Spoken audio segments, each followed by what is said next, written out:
Shalom, senang sekali bisa beribadah bersama-sama siang hari ini. Kalau Bapak, Ibu, Saudara semua siap beribadah, siap terima berkat, bisa katakan amin. Bulan ini kita masuk dalam sebuah tema yang cukup menarik gitu ya. Dan saya tahu bahwa ini adalah isi hati Tuhan buat setiap kita. Tema di seluruh gereja Mawar Sharon kita sama, kemuliaan Tuhan di dan dari pulau-pulau yang jauh dan dari bangsa-bangsa. Artinya bahwa Tuhan itu bisa memakai setiap keadaan kita. Sekalipun hari ini kita berada di dalam sebuah keadaan yang kering sekalipun, Tuhan bisa pakai itu. Dan Tuhan juga bisa pakai orang-orang yang ada di sekitar kita untuk menjadi berkat buat kita. Bahkan Tuhan juga bisa memakai kehidupan kita untuk bisa menjadi berkat bahkan sampai kepada pulau-pulau dan bangsa-bangsa. Dan saya katakan ini, kalau berbicara tentang 3 tahun yang lalu kita selalu berpikir bahwa tidak, sulit sekali gereja Indonesia buka di luar negeri. Kalaupun bisa buka di luar negeri, biasanya gerejanya nggak bisa besar. Karena harus melawan arus culture yang ada di luar negeri. Tapi hari ini kita mematahkan itu semua. Sebab hari ini di US kita punya gereja luar biasa, ada di New York, di LA, dan baru juga minggu kemarin diresmikan di Atlanta, lalu di Scranton, dan di banyak lagi. Di Vancouver juga diresmikan. Dan di Australia juga ada gereja kita di Sydney khususnya, Melbourne, dan akan buka dalam waktu dekat di Hills. Dan di Sydney itu gereja kita sudah mematahkan kutuk bahwa gereja Indonesia nggak bisa jadi besar di luar negeri. Di sana gereja Indonesia nggak lebih dari 200 orang. Kalau paling besar kayak gitu. Karena besar sedikit, biasanya multiplikasi gerejanya pecah begitu ya. Tapi kita patahkan itu karena apa? Karena gereja kita di Sydney, gereja terbesar Indonesia. Karena jemaatnya udah hampir 1000 sekarang. Kasih kemuliaan dong buat Tuhan. Dan dari situ kita bisa tahu bahwa yang diutus ke sana, gembala-gembala, pastor-pastornya, saya kenal dan mereka semua orang biasa. Tapi bisa menjadi berkat sampai kepada bangsa-bangsa. Dari sini kita bisa tahu bahwa pemakaian Tuhan itu gak terbatas di dalam kehidupan kita. Sekalipun keadaannya mungkin gak menyenangkan, kita tahu bahwa Alkitab mencatat bahwa keadaan dunia gak menjadi semakin baik. Tetapi anak-anak Tuhan akan menjadi yang terbaik. Amin. Dan ini adalah table of menu, khotbah saya sepanjang hari ini.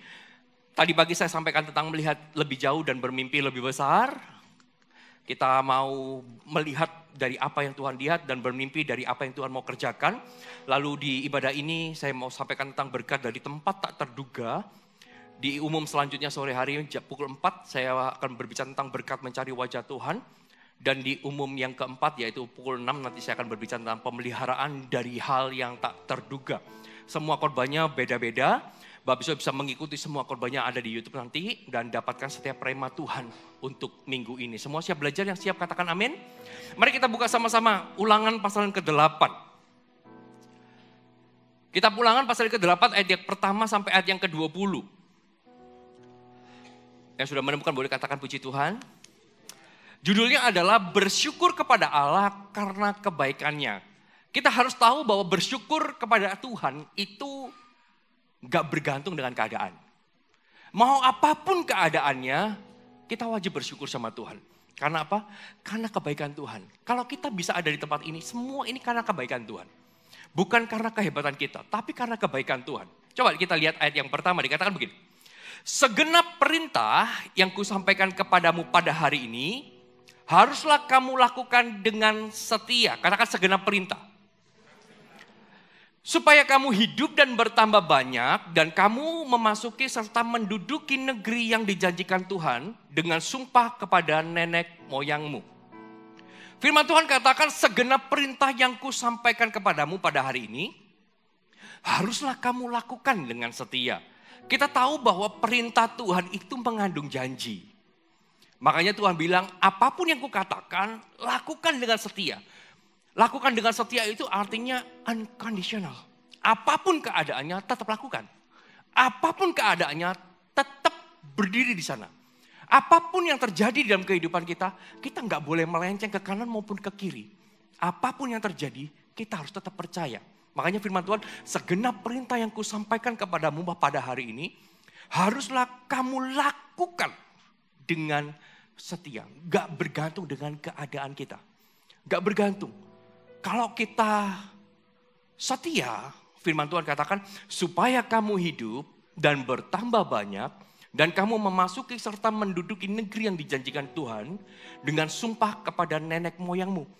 Artinya ada janji. Kalau kita taat, kita setia, ada janji yang terjadi. Ada janji yang digenapi.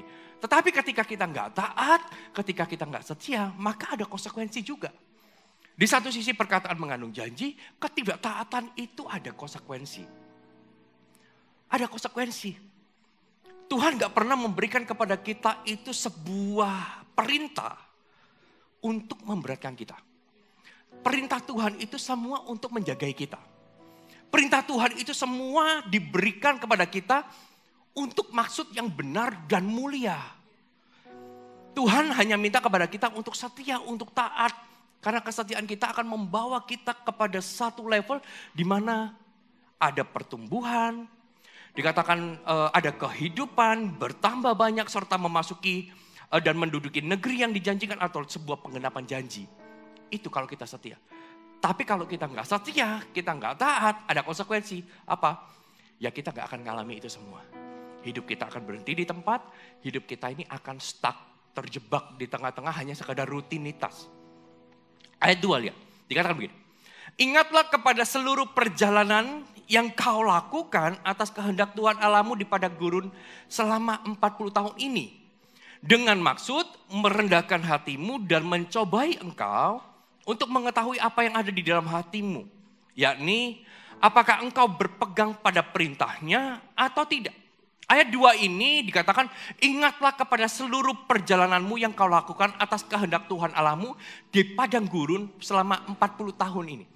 Selama 40 tahun. Ayat 2 ini bangsa Israel sedang dibawa flashback sama Tuhan. Kamu lihat 40 tahun yang sudah kamu lewati. Apa yang terjadi di dalam kehidupanmu? Diajak untuk melihat ke belakang sebentar bagaimana 40 tahun pada gurun. Kekeringan sudah dilewati. Sudah dilewati, artinya mereka sudah melewati masa itu dan 40 tahun di padang gurun yang terjadi dikatakan, yang kulakukan atas kehendak Tuhan Allahmu. Atas kehendak Tuhan, ternyata padang gurun 40 tahun. Bukan hanya karena bangsa Israel itu bebal dan tegar tengkuk. Tapi karena memang Tuhan mau bangsa Israel ke sana. Tuhan memang mau membawa bangsa Israel itu melalui padang gurun. Padang gurun itu baik buat kita. Padang gurun itu baik buat kita. 40 tahun di padang gurun terjadi karena memang Tuhan yang mau. Karena padang gurun itu juga masuk di dalam sebuah perencanaan Tuhan di dalam kehidupan kita. Tuhan itu selalu punya caranya yang unik untuk membuat kita berubah. Tuhan itu selalu punya cara yang begitu menarik gitu ya. Sekalipun sometimes cara Tuhan itu gak kita sukai. Cara Tuhan itu gak kita ingini. Tapi itu memang cara Tuhan yang diberikan kepada kita untuk membuat kita berubah. Karena firman Tuhan jelas berkata, di padang gurun selama 40 tahun ini dengan maksud, ini loh rencana Tuhan. Merendahkan hatimu dan mencobai engkau untuk mengetahui apa yang ada di dalam hatimu. Yakni apakah engkau berpegang pada perintahnya atau tidak. Tahukah bahwa proses Tuhan itu menambahkan sesuatu di dalam diri kita. Proses Tuhan itu adalah menambahkan sesuatu yang baik dalam diri kita. Menambahkan kedewasaan di dalam diri kita. Makanya ketika padang gurun terjadi di dalam diri kita, sesuatu yang mungkin hari ini kita anggap bahwa ini adalah masa-masa kering, masa-masa gak nyaman, masa-masa gak enak. Kita gak boleh curiga dengan Tuhan. Kita gak boleh bersungut-sungut dengan Tuhan. Kita harus tahu bahwa di balik padang gurun ternyata ada sesuatu yang benar yang sedang Tuhan kerjakan buat kita. Di balik tempat yang gak kita suka, di padang gurun, ternyata ada berkatnya. Ada berkatnya. Makanya bangsa Israel ingat 40 tahun lalu. Dan dia dirimu sekarang. Apa yang terjadi? Iya Tuhan, aku jadi rendah hati. Aku jadi rendah hati. Aku jadi mengandalkan Tuhan. Semua yang terjadi untuk membangun kita. Belajarlah sesuatu jangan keras hati dan jangan bersungut-sungut ketika kita melewati padang gurun. Karena 40 tahun padang gurun adalah tahun-tahun yang dilewati bangsa Israel dengan sungut-sungut. Bangsa Israel ini gak percaya, gak setia, sombong, tinggi hati pula. Sudah gak bisa apa-apa, tinggi hati juga. Bangsa Israel itu jadi bangsa yang dipilih Tuhan. Jadi bangsa yang mungkin punya kasta tinggi. Itu karena Tuhan milih dia. Kalau Tuhan gak pilih ya gak ada apa-apanya juga bangsa Israel. Tapi tinggi hati. Selalu tinggi hati. Dikasih sesuatu selalu kepengennya belakang. Oh tahu gini enak di belakang. Tahu gini enak di belakang. Makanya Tuhan ingatkan 40 tahun yang lalu dengan yang saat ini kepada bangsa Israel bahwa mereka telah melewati dan mereka telah sampai kepada apa yang dijanjikan. Yaitu tanah perjanjian. Artinya apa yang sudah digenapi sama Tuhan. Ayat 3 dikatakan begini. Jadi ia merendahkan hatimu. Katakan ia merendahkan hatimu. Membiarkan engkau lapar dan memberi engkau makan mana yang tidak kau kenal. Dan yang juga tidak dikenal oleh nenek moyangmu untuk membuat engkau mengerti bahwa manusia hidup bukan dari roti saja tetapi manusia hidup dari segala yang diucapkan Tuhan. Dikatakan bahwa ia merendahkan hatimu.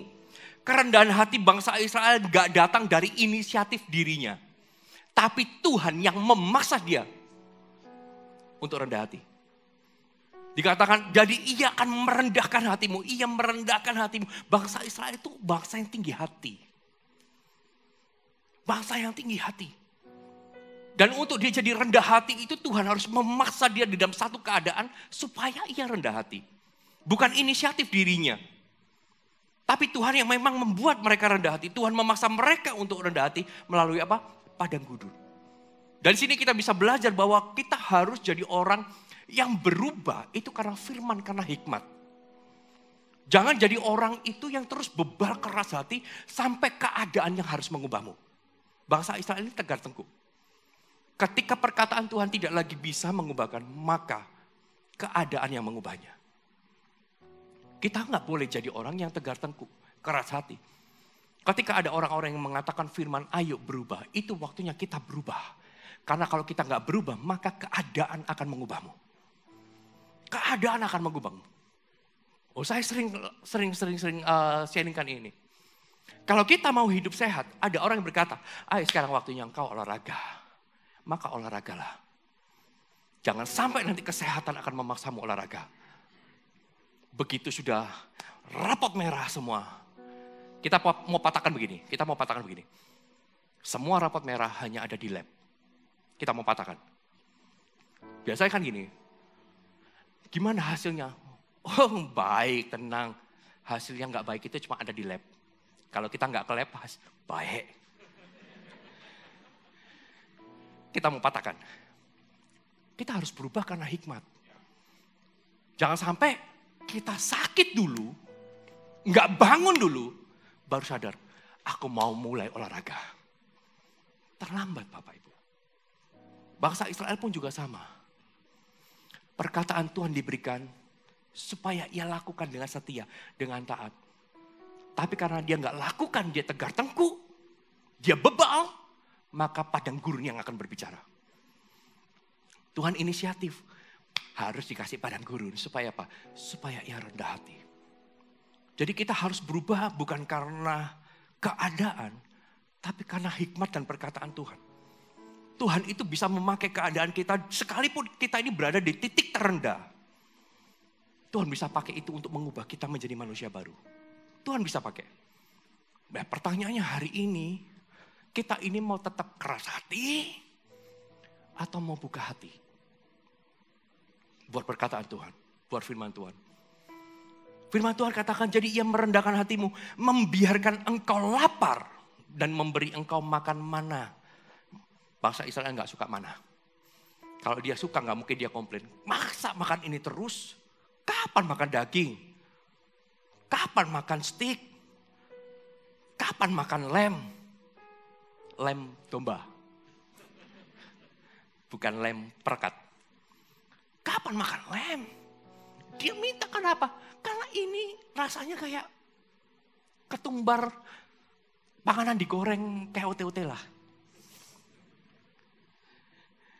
Kayak makanan yang digoreng gitu ya, kayak cakwe. Mungkin. Dia makan itu terus, bosan kan? Tapi Tuhan kasih. Dia sengaja biarkan mereka lapar. Karena kenapa? Kalau lapar gak ada pilihan. Betul? Orang lapar gak punya pilihan, ada apa di depan? Makan. Makanya ini cara mendidik anak kita. Supaya makannya gak aneh-aneh. Buat dia lapar, apa yang ada di depan pasti dimakan. Dibuat lapar sama Tuhan. Sampai adanya mana, ya kamu mau gak mau, kamu harus makan mana. Kalau kamu gak makan, kamu mati. Pilihannya mana? Makan atau mati? Ya Tuhan, kami makan, makan aja dimakan. Makanya, membiarkan engkau lapar dan memberi engkau makan mana yang tidak kau kenal. Dan yang juga tidak dikenal oleh nenek moyangmu untuk membuat engkau mengerti bahwa manusia bukan hidup dari roti saja, tetapi manusia hidup dari segala yang diucapkan oleh Tuhan. Membiarkan engkau lapar, memberi engkau makan mana yang gak dikenal. Sesuatu yang mungkin Tuhan izinkan membawamu ke sesuatu yang mungkin belum pernah engkau alami. Gak pernah dikenal, aku loh belum pernah alami kayak gini. Ini baru pertama. Suatu keadaan yang baru bagi kita, yang kita gak mau, kita harus menerima. Aku gak suka, tapi harus menerima. Karena apa? Karena lapar. Karena gak ada pilihan. Aku sudah lakukan ini, coba lihat keliling ada gak selain mana, gak ada, hanya ada ini. Ya sudah, mau gak mau harus menerima. Di bawah satu keadaan. Tapi Tuhan bukan untuk menghancurkan kita. Tapi untuk membuat engkau mengerti bahwa manusia hidup bukan dari roti saja. Bukan hidup dari rasa aman dirimu sendiri. Rasa aman yang dunia kejar. Tapi rasa aman kepada Tuhan sendiri. Itu tujuannya. Supaya kita gak bergantung kepada apa yang kita punya. Supaya kita gak bergantung. Tapi kita bergantung sama Tuhan. Makanya firman Tuhan jelas. Bahwa manusia, untuk membuat engkau mengerti bahwa manusia bukan dari roti. Bukan hidup dari roti. Tapi dari perkataan Tuhan. Supaya engkau percaya perkataan Tuhan di dalam kehidupanmu. Supaya kita ini percaya kepada setiap firman yang keluar dari lidah bibir Tuhan untuk kita. Supaya rasa aman kita di sana. Itu tujuannya. Makanya ketika kering, itu waktunya kita datang kepada Tuhan. Tuhan, apapun yang terjadi, aku percaya kepadamu. Yang suci berikan kemuliaan buat Allah kita. Dan ayat keempat dikatakan begini. Pakaianmu tidaklah menjadi buruk di tubuhmu dan kakimu tidaklah menjadi bengkak selama 40 tahun ini. Maka haruslah engkau insaf bahwa Tuhan Allahmu mengajari engkau seperti seorang anak, seperti seorang mengajari anaknya. Ini yang harus kita ingat bahwa di dalam keadaan yang mungkin enggak engkau inginkan, suatu keadaan yang baru, keadaan yang mungkin membuatmu sakit, membuatmu confused, membuatmu bingung, keadaan kering sekalipun, Tuhan itu tetap menjaga. Kalau boleh komplain, Tuhan kenapa kok makannya mana? Kamu gak bisa lihat apa? Bahwa selama 40 tahun ini kan bukan cuma mana berkatnya. Tapi lihat bajumu, kamu gak pernah beli baju kan? Bajumu gak compang-camping kan, gak jadi sobek kan? Padahal semua orang itu bajunya compang-camping, tapi bajumu kan gak perlu beli, kamu gak perlu banyak pengeluaran juga. Tuhan pelihara hidupmu. Lihat kamu 40 tahun berjalan gak naik kereta kuda, adakah kakimu bengkak? Ini bengkak karena perjalanan jauh, bukan karena asam urat. Kakimu gak jadi bengkak. Bukankah itu perlu disyukuri? Karena sometimes kita baru bisa bersyukur kalau kita mendapatkan apa yang kita inginkan. Padahal di dalam kehidupan kita, kalau kita lihat belakang, ada banyak hal yang Tuhan sudah kerjakan dan itu perlu kita syukuri. Makanya ini yang perlu kita ingat. Makanya haruslah engkau insyaf. Bahwa Tuhan Allahmu mengajari engkau seperti seorang mengajari anaknya. Tuhan Yesus adalah Bapa yang baik. Dia izinkan semua keadaan yang ada di dalam kendalinya untuk mengajari anak-anaknya. Padang gurun itu di dalam kendali Tuhan. Padang gurun dalam kendali Tuhan. Nanti di ibadah selanjutnya, saya mau kasih Bapak Ibu Saudara sebuah tempat di mana Tuhan gak bisa menang di sana. Ada area-area di mana iblis berkuasa di sana. Makanya kalau kita berkutat di sana, kita gak pernah bisa menang. Karena iblis berkuasa. Tapi ada tempat di mana Tuhan yang berkuasa. Makanya kita harus ada di sana terus. Supaya hidup kita penuh kemenangan. Tuhan izinkan segala sesuatu. Kenapa? Karena dia tahu, dia pegang kendali. Padang gurun pun aku pegang kendali. Tapi diizinkan supaya apa? Anak-anaknya bertumbuh, anak-anaknya jadi insyaf, supaya anak-anaknya juga sadar. Ketika hati kita ini benar, dan sadar bahwa kita ini harus kembali kepada Tuhan. Ingat, bahwa padang gurun sekalipun yang harus kita lalui, kalau hati kita benar, iblis gak bisa sentuh hidupmu.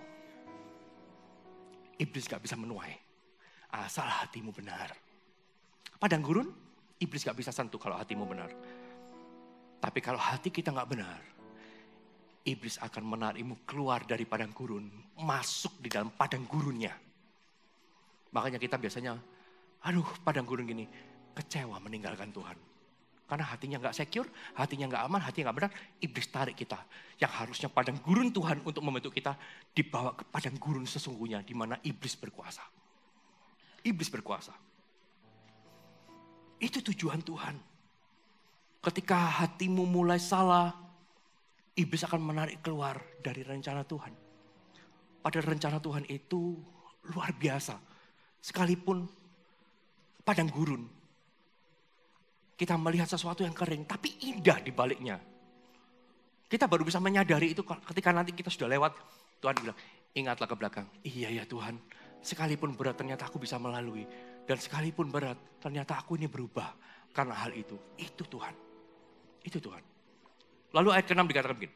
Oleh sebab itu haruslah engkau berpegang kepada perintah Tuhan Allahmu. Dengan hidup menurut jalan, katakan menurut jalan. Yang ditunjukkannya dengan takut akan Dia.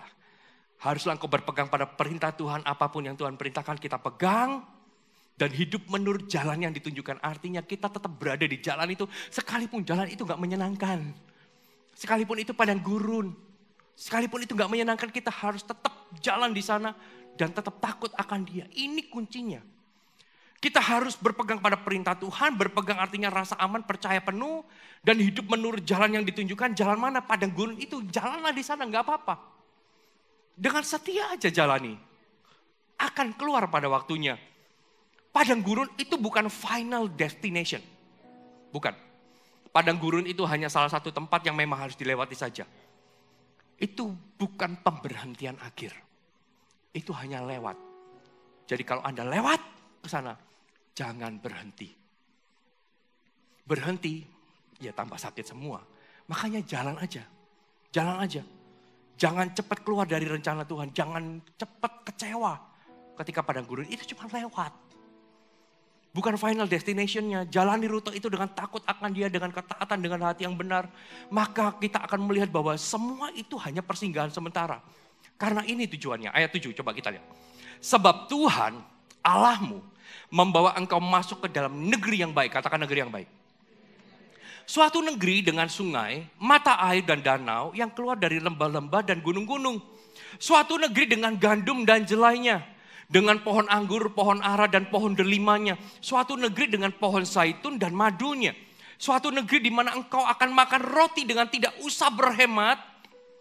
Di mana engkau tidak akan kekurangan apapun. Suatu negeri yang batunya mengandung besi dan dari gulungnya akan kau gali tembaga. Dan engkau akan makan dan kenyang dan akan kenyang. Maka engkau akan memuji Tuhan Allahmu karena negeri yang baik yang diberikannya kepadamu. Ini final destination-nya. Padang gurun itu bukan final. Itu hanya lewat begitu saja. Ini yang Tuhan mau terjadi di dalam kehidupan kita. Ini goalnya. Padang gurun itu untuk membawa kita ke sini.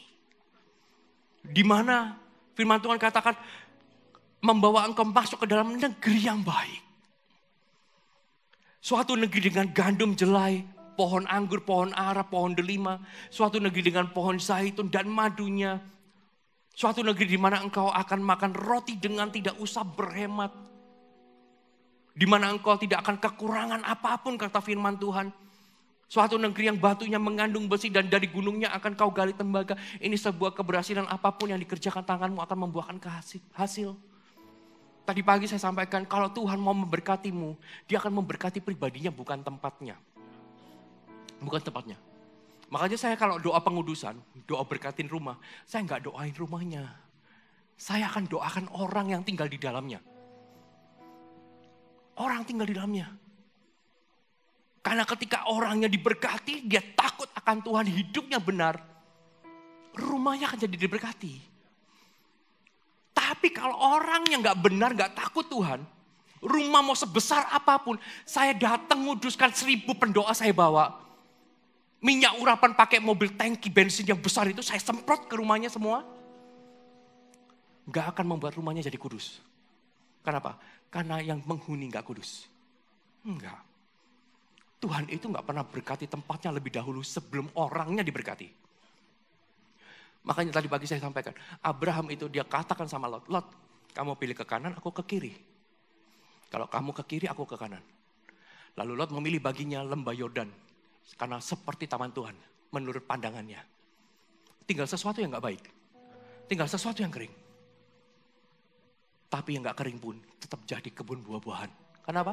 Karena Abraham yang diberkati. Dimanapun dia berada, tempatnya diberkati. Dimanapun dia berjalan, usahanya diberkati. Dimanapun dia berada, mau di kota-kota, mau apapun rumahnya, rumahnya diberkati. Kenapa? Karena pribadinya diberkati. Makanya Tuhan itu harus mengubah kita. Supaya apa? Supaya kemanapun kita melangkah, ada hasil. Kalau langsung dibawa masuk ke tempat negeri yang baik, yang penuh dengan makanan, yang gak perlu berhemat, yang mengandung besi, mengandung tembaga, makan kenyang, kita gak akan memuji Tuhan. Gak akan memuji. Kita akan lupa sama Tuhan. Kenapa? Karena yang di dalam gak baik. Tinggal nunggu waktu, semua yang baik, negeri yang baik akan rusak pada waktunya. Kenapa? Karena orang Israel gak baik. Tapi ketika ia masuk di dalam keadaan yang hatinya udah benar, responnya benar, cara berpikirnya benar, tempat yang kering pun akan jadi tempat yang luar biasa. Pernah gak berpikir, Mbak Bisa? Kenapa bangsa Israel harus 400 tahun diperbudak Mesir? Orang bilang 400 tahun lama banget ya, kayak Belanda yang jajah kita. Ya kan kita dijajah Belanda berapa tahun? Hah? 350. Hampir sama loh. Kenapa kok diizinkan? Kalau kita flashback, sekalipun keadaan gak menyenangkan, harus 400 tahun bangsa Israel diperbudak. Supaya apa? Supaya 400 tahun adalah waktu buat Tuhan untuk memperkaya orang Mesir. Kenapa? Karena supaya ketika bangsa Israel keluar dari Mesir, dia jarah semua emas-emasan dan perak. Pernah gak 40 tahun, berpikir 40 tahun di padang gurun, kenapa gak langsung dibawa ke Kanaan? Kenapa harus 40 tahun di padang gurun? Harusnya kan bisa langsung dibawa ke Kanaan. Keluar dari Mesir, bangsa Israel itu mentalnya budak. Gak bisa apa-apa. Gak bisa apa-apa. Dia hanya tipe doer. Disuruh baru jalan, kan budak. Hanya pekerja upahan. Jadi kalau dibawa ke Kanaan, tanah yang berlimpah susu dan madu, dia gak bisa ngapa-ngapain. Kanaan akan tetap jadi tandus. Makanya harus tunggu 40 tahun. Supaya apa? Supaya bangsa-bangsa di luar yang gak takut Tuhan membangun Kanaan. Dia membangun infrastruktur, membangun kota-kota berkubu, membangun benteng-benteng, bangsa Israel masuk tinggal nempatin. Nggak perlu kerja keras. Sampai kita berpikir, kok lama ya Tuhan? Di balik itu ada sesuatu yang besar. Kalau hari ini Anda sedang berada di dalam sebuah pergumulan, kok lama ya Tuhan? Kok lama? Ingat, di balik itu ada sesuatu yang besar yang Tuhan sedang kerjakan. Mungkin hari ini kita belum kelihatan. Tapi nanti ketika kita sudah melihat, Tuhan akan ingatkan kita. Ingatlah ke belakang. Hari ini kamu sudah jadi apa? Iya Tuhan, thank you. Kita baru bisa bersyukur di situ. Ini goalnya. Tapi sekalipun janji Tuhan itu goal tempat di mana Tuhan itu ingin kita berada di sana. Tapi keadaan yang baik, ya, nggak boleh membuat hati kita berhenti bertumbuh. Keadaan nggak baik, Tuhan paksa hati kita bertumbuh betul. Tapi ketika keadaan menjadi baik, hati kita nggak boleh stuck di situ. Hati kita harus tetap bertumbuh. Hati kita harus tetap bertumbuh. Kenapa? Karena Tuhan juga ingatkan, hati kita nggak boleh kembali ke karakter yang lama.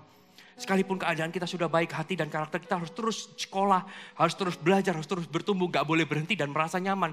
Makanya ayat 11 ini keluar, firman Tuhan katakan begini, hati-hatilah supaya jangan engkau melupakan Tuhan Allahmu dengan tidak berpegang pada perintah peraturan dan ketetapannya yang kusampaikan kepadamu pada hari ini.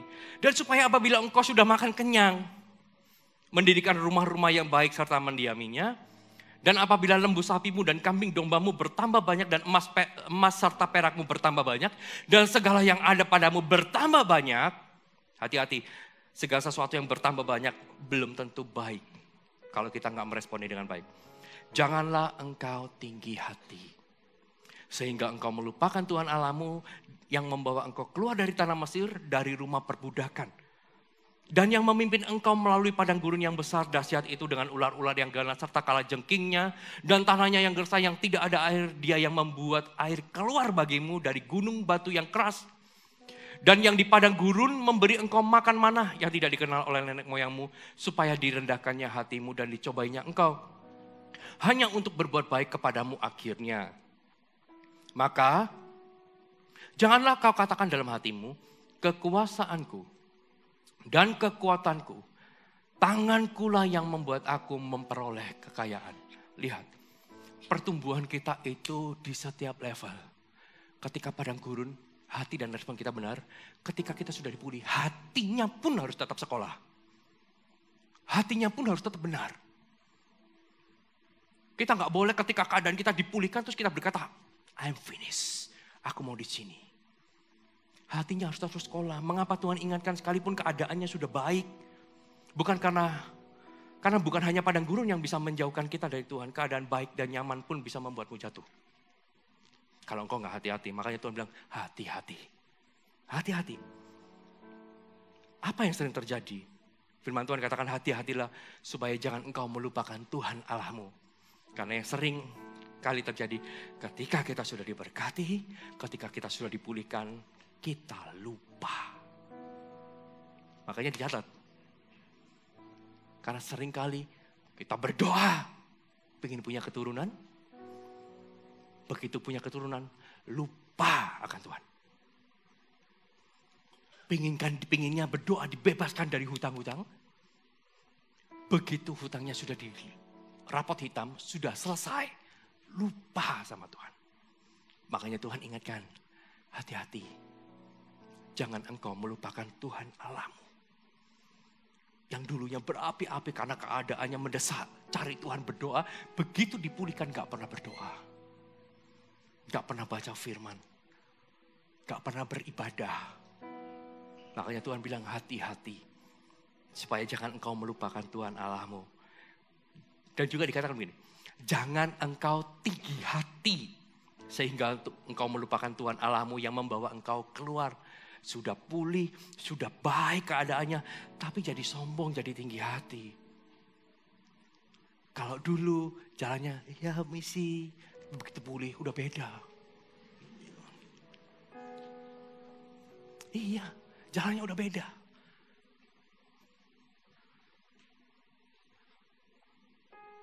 Hati kita gak boleh beda. Hati kita gak boleh berubah. Kita gak boleh jadi orang yang tinggi hati. Kalau dulu ketika masih belum dipulihkan dalam keadaan terjepit. Ayo pelayanan, mau melayani apa? Apa aja aku mau. Apa aja. Tapi begitu sudah diangkat sama Tuhan. Pilih-pilih pelayanan. Ayo itu lagi. Enggak mau ini aja. Oh. Makanya Tuhan ingatkan kita di situ. Jangan tinggi hati. Jangan kau katakan dalam hati. Dan yang ketiga dikatakan, janganlah kau katakan di dalam hatimu, kekuasaanku dan kekuatan tanganku lah yang membuat aku memperoleh kekayaan ini. Mereka merasa berhasil karena kerja keras. Mereka merasa berhasil karena berdiri sendiri. Gak ada orang yang mau membantu aku ketika aku susah. Aku harus berdiri di kakiku sendiri. Ketika sukses, tinggi hati. Ya ini karena usahaku. Bapak Ibu jangan lupa, kalau Tuhan gak buka pintu berkat, Mau usaha sebesar apapun, gak akan jadi. Gak akan jadi. Ini semua usahaku. Ini semua aku lakukan kerja keras. Ketika ditanya apa rahasia sukses? Kerja keras. Tekun. Lupa. Tuhan yang buka jalan. Ketika orang tanya apa rahasia sukses? Kasih karunia Tuhan yang buka jalan. Bagianku setia dengan perintahnya dan aku bekerja dengan tekun. That's all. Tuhan buka jalan. Mau coba kalau Tuhan gak buka jalan mau kerja keras? Gak usah coba-coba. Makanya Tuhan udah bilang hati-hati. Tuhan sudah ingatkan kita. Kalau Tuhan sudah ingatkan, udah jangan main-main di situ, Bapak Saudara. Jangan main-main di sana. Cukup. Kalau Tuhan bilang hati-hati, oke Tuhan aku gak mau ke sana. Tuhan udah bilang hati-hati. Makanya hati kita ini harus terus diingatkan. Hati kita ini harus terus bertumbuh dan berpegang kepada perkataan Tuhan. Ayat 18 katakan begini. Tetapi haruslah engkau ingat kepada Tuhan Allahmu, sebab dialah yang memberikan kepadamu kekuatan, perhatikan ini, untuk memperoleh kekayaan. Tuhan itu yang buka jalan. Dengan maksud meneguhkan perjanjian yang diikrarkan dengan sumpah kepada nenek moyangmu, seperti sekarang ini. Tuhan yang kasih kamu kemampuan. Tuhan yang kasih kita kemampuan. Kalau kita bisa sukses itu karena Tuhan yang kasih kemampuan. Makanya kita gak boleh sombong. Kalau kita bisa besar bukan karena kita hebat, tapi karena Dia yang hebat. Karena Dia yang luar biasa. Karena Tuhan lagi memberikan kepada kita kemampuan untuk bisa bangkit memperoleh kekuatan, itu Tuhan. Bapa, segala yang baik semua datang dari tahta-Mu. Allah, Bapa, Putra, dan Roh Kudus, ku mengasihi-Mu. Tuhan gak pernah berikan sesuatu yang buruk dalam kehidupan kita. Bapa, segala yang baik semua datang dari tahta-Mu. Allah, Bapa, Putra, dan Roh Kudus, ku mengasihi-Mu. Coba katakan kalian, semua yang baik dari Tuhan. Oke, kasih kemuliaan buat Allah kita yang besar. Haleluya. Ayat ke-19 dikatakan begini. Tetapi jika engkau sama sekali melupakan Tuhan Allahmu dan mengikuti Allah lain, beribadah kepadanya dan sujud menyembah kepadanya, aku akan memperingatkan kepadamu hari ini bahwa kamu pasti binasa. Seperti bangsa-bangsa yang dibinasakan Tuhan di hadapanmu, kamu pun akan binasa sebab kamu tidak mau mendengarkan suara Tuhan Allahmu. Semua yang baik, semua yang penuh dengan berkat Tuhan di dalam kehidupan kita bisa hilang. Ya, semua itu bisa hilang. Dan bisa berpindah ketika kita gak takut Tuhan. Ketika kita gak takut Tuhan. Semuanya bisa hilang. Jangan berkata, ini kekayaan 7 turunan, gak akan habis. Pastor Philip itu selalu bilang, 7 turunan, nanti di turunan ketiga langsung habis semua. Siapa bilang gak bisa? Kalau Tuhan bisa mengangkat kita dengan semudah membalikkan tangan, Dia juga bisa menjatuhkan kita semudah membalikkan tangan. Makanya dalam segala sesuatu yang terjadi dalam hidup kita, kepercayaan Tuhan dalam hidup kita, gak boleh sombong. Justru semakin kepercayaan ditambahkan, semakin kita diberkati, justru harus kita semakin cinta Tuhan. Takut Tuhan dan respek sama Tuhan. Katakan amin. 4 poin untuk kita bawa pulang. Yang pertama, bisa tampilkan. Tidak ada keadaan yang buruk ketika kita tetap berpegang pada firman dan tetap berada di dalam rencananya. Apapun yang terjadi, pegang firman, tetap berada di sana. Tuhan sudah berkata, pegang perintah, jalani rencana, makanya everything gonna be okay. Semua akan jadi baik-baik saja. Gak ada keadaan buruk. Kita berpikir bahwa padang gurun ini buruk. Gak ada keadaan buruk ketika kita tetap berpegang kepada firman dan tetap berada di dalam rencana Allah. Dan yang kedua, Tuhan bisa pakai setiap keadaan baik atau buruk untuk mengubah hati dan mendewasakan kita. Baik keadaanmu, Tuhan akan tetap bekerja. Buruk keadaanmu, Tuhan tetap akan bekerja. Karena tujuannya satu, membuat engkau ini dewasa dan mengubah hatimu terus benar di hadapan Tuhan. Dan yang ketiga, di padang gurun jangan hati jadi kecewa, dipulihkan juga jangan jadi tinggi hati. Padang gurun, jangan hati kecewa ya. Coba kita katakan kanan kiri, jangan kecewa ya kalau di padang gurun. Sekali lagi katakan kanan kirinya, kalau diberkati jangan tinggi hati. Di padang gurun jangan jadi hati jadi kecewa, dipulihkan juga jangan jadi tinggi hati. Kita dimanapun posisi kita hari ini, kita belajar taat aja sama Tuhan. Maka sesuatu yang besar akan terjadi dalam hidupmu. Ingat, Tuhan gak memberkati keadaannya, tapi Tuhan memberkati hidupmu.